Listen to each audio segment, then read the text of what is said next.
अखिल भूमंडलीय सर्वश्रोमणी मुनि समाज के संस्थापक आदि मुनीश्वर योगेश्वर सदगुरुदेव शिव मुनि महाराज की जय। उपस्थित मुनि वृंद, साधु सज्जन वृंद, संत वृंद, साधक वृंद, आध्यात्म ज्ञान के जिज्ञासुओं और प्रेमियों, सभी श्रोता वृंद, आप सबको मेरा कोटिशः नमन, सप्रेम जय जीव। तो आध्यात्मिक चर्चा चल रही है और हम लोग सदगुरुदेव शिव मुनि महाराज रचित ग्रंथ वेदांत सिद्धांत पर चर्चा कर रहे हैं, है ना। अध्याय 4 पर चर्चा हो रही है। सर्व व्यापक के विषय में बातें हो रही हैं। तो हम लोग पढ़े कि मजहबी लोग बोल रहे हैं व्याप्य और व्यापक एक नहीं होते। जैसे घड़े में आकाश है पर घड़ा आकाश नहीं हो जाता। सब पदार्थों में अग्नि है पर सब पदार्थ अग्नि नहीं हो जाते। तो घड़े वाली बात तो हो गई, आगे वाली बात करते हैं। अग्नि वाली बात भी ठीक नहीं है। तो गुरुदेव कह रहे हैं अग्नि वाली बात भी ठीक नहीं है। पूर्वोक्त दोनों दृष्टांत हमारे पक्ष के ही पोषक हैं। तो सदगुरुदेव कह रहे हैं पूर्वोक्त दोनों जो दृष्टांत आप लोगों ने दिए हैं वो हमारे पक्ष के ही पोषक हैं। हाँ, अग्नि जिस पदार्थ में व्यापक होती है उसे अंगारा ही यानी अंगारा ही वह अग्नि बना डालती है ना। अग्नि जिस पदार्थ में व्यापक होती है उसे अंगारा ही वह अग्नि बना डालती है। जिस पदार्थ में अग्नि व्यापक होती है उस पदार्थ में उसका गुण उष्णता भी अवश्य आ जाती है। तो जिस पदार्थ में अग्नि व्यापक होती है उस पदार्थ में उसका गुण उष्णता भी अवश्य आ जाती है, सदगुरु कह रहे हैं। हाँ, आपके मत से बहुत से पदार्थों में अग्नि उसी तरह व्यापक है जैसे सोते हुए मनुष्य में चेतनता। तो सदगुरुदेव कह रहे हैं हाँ, आपके मत से बहुत से पदार्थों में अग्नि उसी तरह व्यापक है जैसे सोते हुए मनुष्य में चेतनता। ठीक है, बोल रहे हैं आपके मत से, आपके कहने के हिसाब से, है ना। जितने पदार्थ हैं उनमें अग्नि उसी तरह व्यापक है जिस तरह सोते हुए मनुष्य के अंदर में चेतनता व्याप्त रही है ना, व्यापक रहती है। यदि इसे मान भी लें तो सोता हुआ मनुष्य हिलाने से चेतन हो जाता है, उसी तरह से जड़ पदार्थ भी रगड़ने से उष्ण हो जाते हैं और उनमें अग्नि का गुण आ जाता है। तो गुरुदेव कह रहे हैं बात तो ठीक है आप जो बोल रहे हैं, लेकिन आगे की बात और आगे है ना। मान लेते हैं, बोल रहे हैं गुरुदेव ठीक है, बोले सोते हुए मनुष्य के अंदर में जैसे चेतनता व्याप्ति है उसी तरह से चेतनता जैसे सोते हुए मनुष्य में चेतनता यदि है ना, चेतनता यदि है तो इसे हम मान लेते हैं। बोले जैसे सोता हुआ मनुष्य हिलाने से चेतन हो जाता है, सोता हुआ मनुष्य को अगर हिलाएंगे तो चेतन होगा, निश्चित है ना। जग जाएगा, है ना। उसी तरह से जब जड़ पदार्थ भी रगड़ने से उष्ण हो जाते हैं, उसी तरह से जड़ पदार्थों को अगर रगड़ा जाए तो उष्ण हो जाते हैं, उनमें अग्नि का गुण आ जाता है ना। अग्नि का गुण उसमें आ जाता है तो कोई बात नहीं, ठीक है बोले। पर जड़ पदार्थ चाहे कितना भी काटें या पीसे जाएं उनमें चेतनता नहीं आती है। हाँ, अग्नि आ सकती है ना, लेकिन जितना भी काटें या पीसे जड़ पदार्थ को उसमें चेतनता नहीं आती। अतः इन सांसारिक जड़ पदार्थ में कोई चेतन तत्व या ब्रह्म व्यापक है यह सिद्ध नहीं होता, है ना। बड़ी विचित्र बात हो गई, है ना। चाहे जितना भी काटें चाहे पीसें जड़ पदार्थ को चेतनता आती है क्या? बिल्कुल नहीं, है ना। अतः इन सांसारिक जड़ पदार्थों में कोई चेतन तत्व या ब्रह्म व्यापक है यह सिद्ध नहीं होता, है ना। तो मजहबी लोगों की बात यहाँ पर कट गई। आगे फिर मजहबी लोग कह रहे हैं तो क्या ब्रह्म सर्वव्यापक नहीं है? तो क्या ब्रह्म सर्वव्यापक नहीं है ना। तो वेदांती कहते हैं नहीं, है ना, आपके मजहबी ब्रह्म सर्वव्यापक क्या व्यापक भी नहीं है। हाँ, तो विचित्र बात हो गई। वेदांती कह रहे नहीं बोल रहे हैं, है ना, मजहबी जब पूछ रहे हैं मजहबी लोग तो क्या ब्रह्म सर्वव्यापक नहीं है, तो वेदांती कहते हैं नहीं, है ना आपके मजहबी ब्रह्म सर्वव्यापक क्या व्यापक भी नहीं है। आपका ब्रह्म सर्वव्यापक कैसे हो सकता है, जबकि आप लोग ब्रह्म से अलग भी बहुत से पदार्थों का अस्तित्व मानते हैं। बड़ी विचारणीय बात हो गई।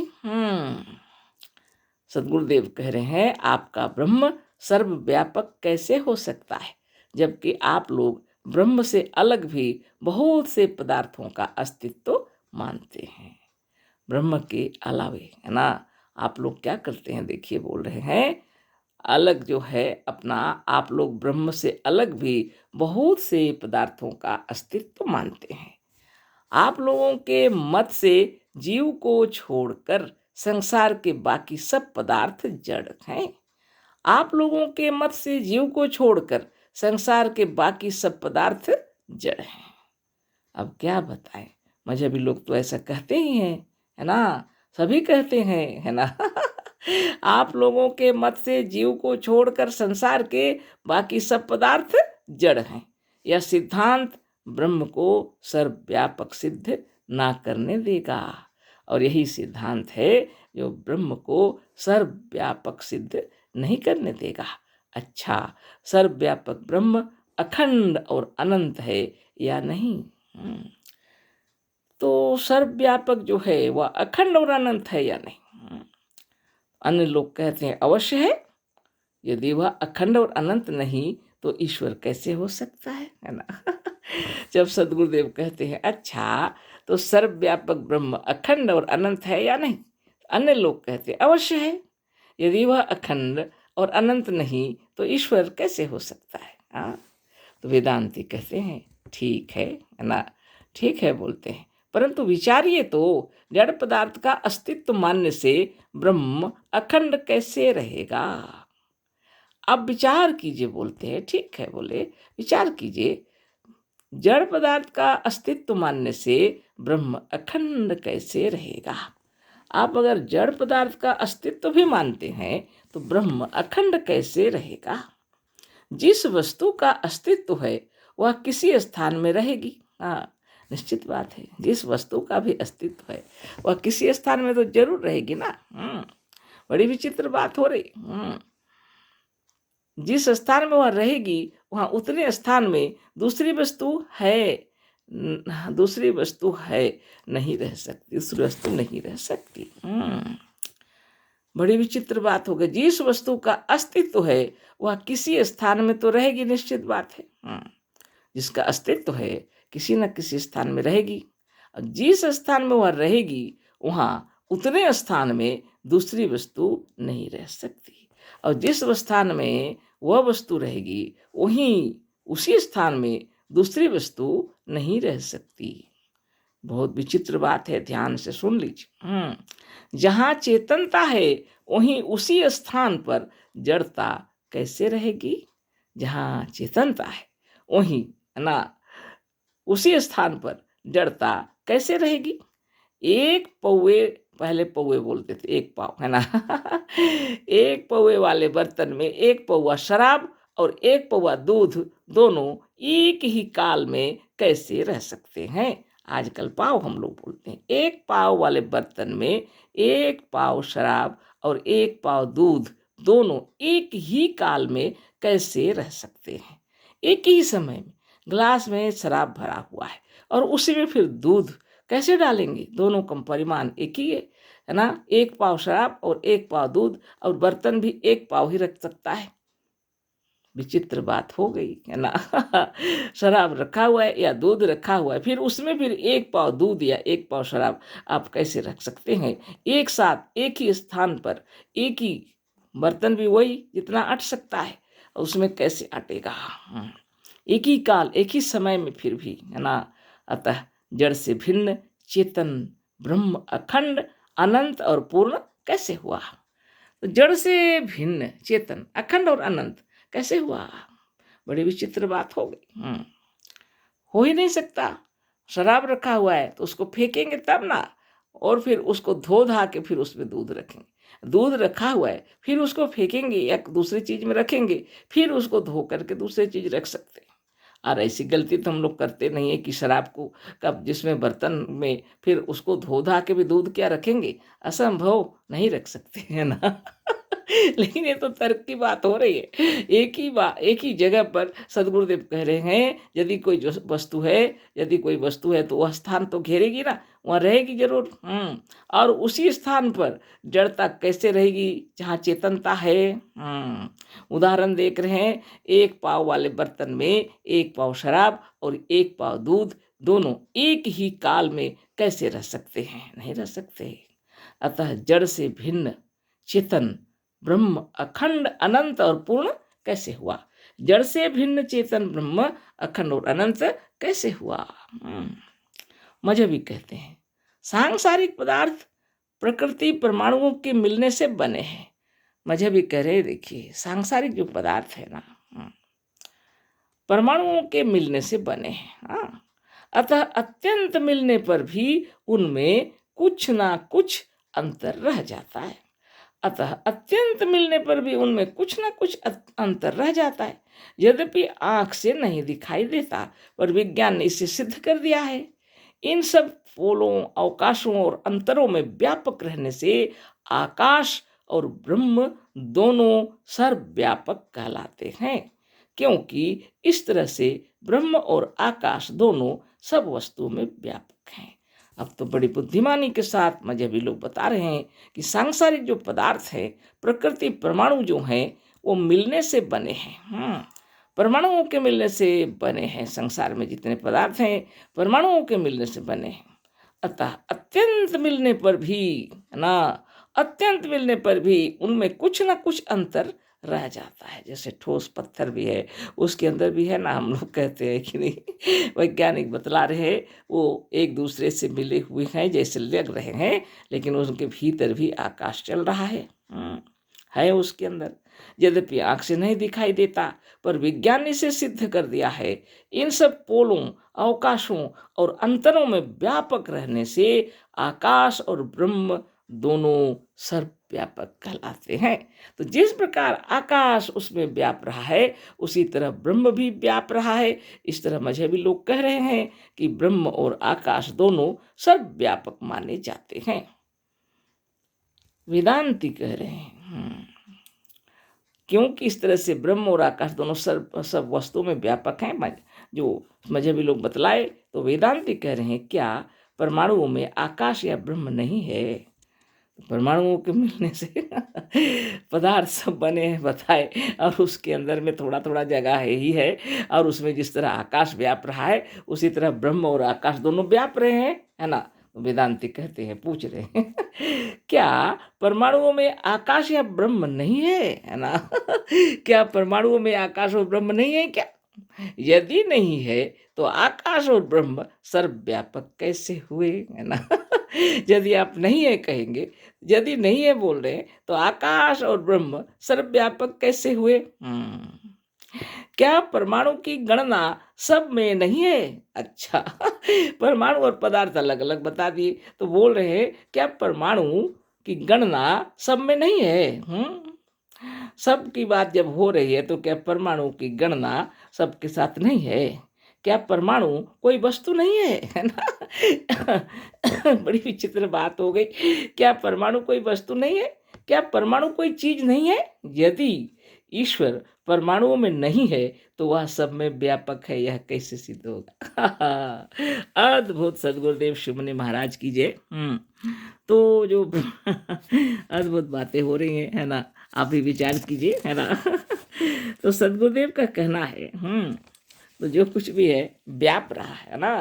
तो जैसे इन लोगों ने कहा कि पदार्थ प्रकृति परमाणुओं के मिलने से बने हैं, अतः अत्यंत मिलने पर भी उनमें कुछ ना कुछ अंतर रह जाता है, यद्यपि आंख से नहीं दिखाई देता, पर विज्ञान ने इसे सिद्ध कर दिया है कि इन सब पोलों, अवकाशों और अंतरों में व्यापक रहने से आकाश और ब्रह्म दोनों सर्वव्यापक कहलाते हैं, क्योंकि इस तरह से ब्रह्म और आकाश दोनों सब वस्तुओं में व्यापक हैं। तो वेदांती कहते हैं क्या परमाणुओं में आकाश या ब्रह्म नहीं है? यदि नहीं है तो आकाश और ब्रह्म सर्वव्यापक कैसे हुए? क्या परमाणु की गणना सब में नहीं है ना? क्या परमाणु कोई वस्तु नहीं है? क्या परमाणु कोई चीज नहीं है?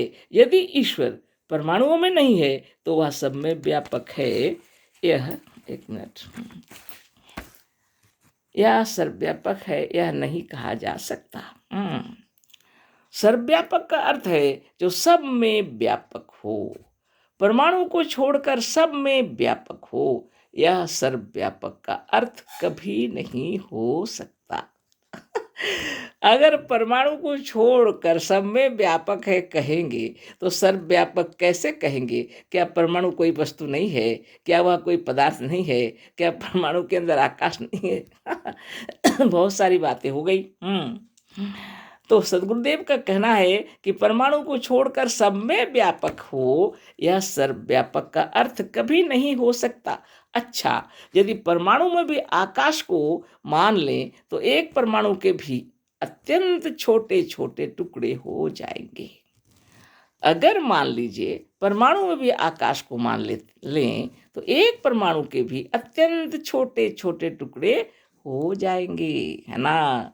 परमाणु के भी छोटे छोटे टुकड़े हो जाएंगे अगर उसमें हम आकाश मान लेते हैं।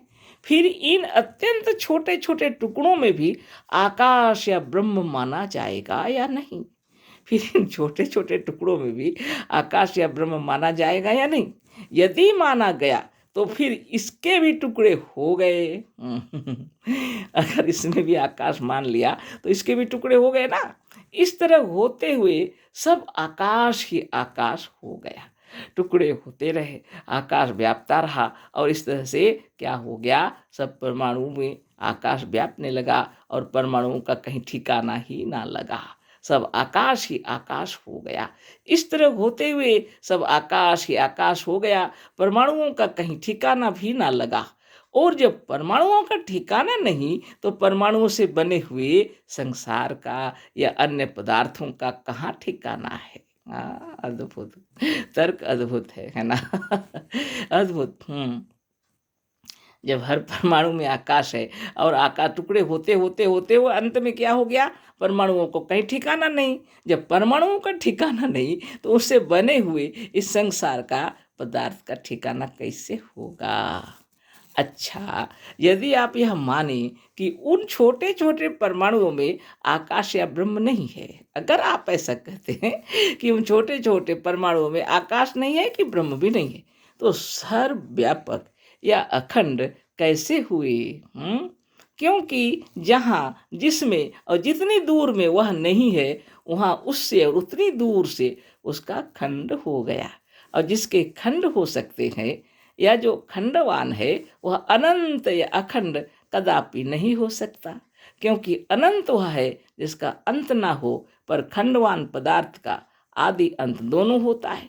जैसे यह एक रेखा लकीर है, सदगुरु एक लकीर खींच दी है ना, जो अनंत नहीं खंडित है, अतः इसका अंत चारों तरफ दिखाई देता है।